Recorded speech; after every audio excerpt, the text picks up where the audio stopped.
Today's announcement of a ceasefire/hostage deal between Hamas and Israel is a significant first step towards ending the conflict in Gaza that started right after the horrific attacks perpetrated by Hamas against Israel.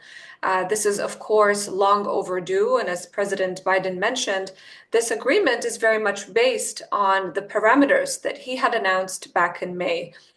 Which, of course, had this deal taken place before today, it would have definitely spared many innocent lives that have been killed in the last few months. So this deal is, as outlined earlier, has three different phases, where there are a number of hostages, Israeli hostages, that will be released in phases in the first stage in exchange for Palestinian prisoners that many Palestinians believe are wrongfully held in Israeli prisons.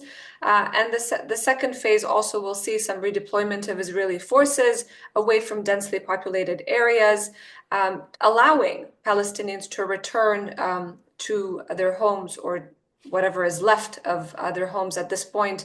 More than 80% of buildings and infrastructure have been destroyed, so it's a very difficult situation.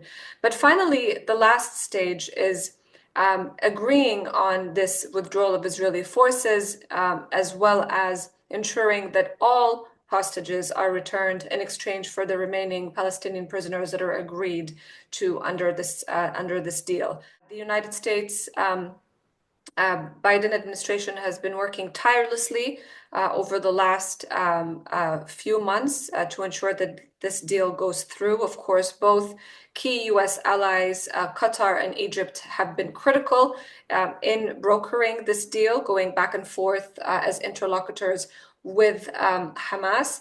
And the three countries are guarantors, as they mentioned in the statement, guarantors of this deal. So I think what is critical is for the United States, as well as Qatar and Egypt, but also the international community, to ensure that both sides honor this agreement in order for this conflict to end once and for all. The road ahead very much hinges on the success of this agreement, but the hope is that it will lead towards reconstruction, rebuilding, rehabilitation, as well as hopefully peaceful reconciliation between Israelis and Palestinians. Many people are skeptical in the region, as well as, but especially in Israel. But that's the only way to guarantee Israel's security and to ensure the creation of a Palestinian state.